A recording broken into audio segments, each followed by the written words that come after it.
Hello guys, welcome to my new mini vlog. स्वागत छ हजुर सबैजनालाई मेरो नयाँ मिनी भ्लगमा।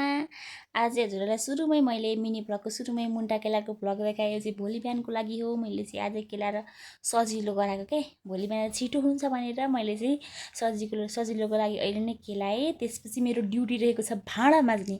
एक भारी भाँडा रहेको छ नि यहाँ चाहिँ मेरो। अब हेर्नुहोस् होइन, म चाहिँ मजाले यस्तो खतरासँग भाँडा माझ्छु कि भाँडा बिहान खाएका भाँडा अहिले माझ्दैछु के भन्नु। अनि यस्तो टिक्क पारेर मैले चाहिँ भाँडा टल्काएँ। हेर्नुहोस् मसँग यति धेरै कला छ। अनि हाम्रो चाहिँ यहाँ पानी परिरहेको छ, यस्तो खतरासँगले पानी परिरहेको छ अहिले चाहिँ। अनि यस्तो खतरा मौसम भएर चाहिँ सर पानी परिरहेको छ। यहाँ चाहिँ मैले बनाउँदैछु अब खाना। बेलुकाको खानाको लागि तयारी गरिरहेको छु। अहिले चाहिँ म बनाउँदैछु अन्डा करी। अन्डा करी भनेर चाहिँ तर अम्लेट बनाइरहेको छ भनेर सोचिरहनु भयो होला।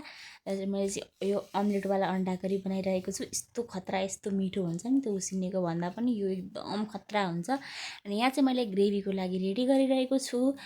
अनि यसमा चाहिँ मैले सुरुमा चाहिँ 5 फुरन राखेँ, त्यसपछि प्याज राखेँ, त्यसपछि लसुन र खुर्सानी, सुकेको खुर्सानी पिसेर राखेको छु। अदुवा चाहिँ हामी खाँदैनौँ। त्यसपछि टमाटर राखेँ अनि आलु राखेँ।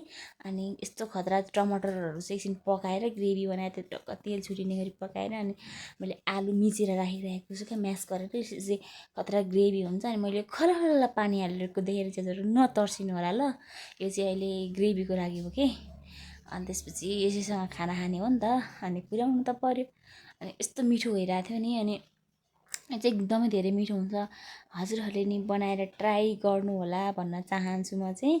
अनि मैले चाहिँ टक्क त्यो ग्रेभी बनाइसकेपछि मैले अन्डा राखिदिएँ। पालो टक टक टक अन्डा राखिदिएँ। हेर्नुहोस् त यस्तो खतरासँग राखिदिएको छु। मसँग खाना पकाउने कला चाहिँ छ क्या होइन। अनि यस्तो खतरासँग राखिरहेको छु। हजुरहरूले मेरो आइडीलाई फलो गरिदिनु होला है, सबैजनाले फलो गरिदिनु होला। कस्तो मलाई भकभक उम्लिरहेको छ लास्टमा चाहिँ। यो चाहिँ मेरो अन्डा करी रेडी भइसकेको छ। उता खाना पनि पाकिसकेको छ। मेरो खाना रेडी भइसक्यो है। मैले एकैछिनमा यस्तो फटाफट खाना पनि पकाएँ, भाँडा पनि माजिसकेँ।